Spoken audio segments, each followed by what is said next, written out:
একবার বিশ্বনবী একটি যুদ্ধের অভিযানে যে ক্লান্তি দূর করার জন্য একটি ছায়াদার বৃক্ষের নিচে বিশ্রাম নিচ্ছিলেন।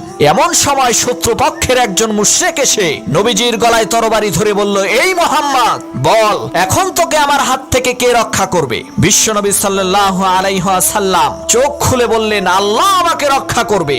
নবীজির এই কথা শোনা মাত্রই শত্রুপক্ষের সেই মুশরিকের হাত থেকে কোনো এক অদৃশ্য কারণে তরবারি খসে জমিনে পড়ে গেল। তৎক্ষণাৎ নবীজি সেই তরবারি তুলে ওই কাফেরের গলায় ধরে বলল, বলতো এখন তোমাকে আমার হাত থেকে কে রক্ষা করবে?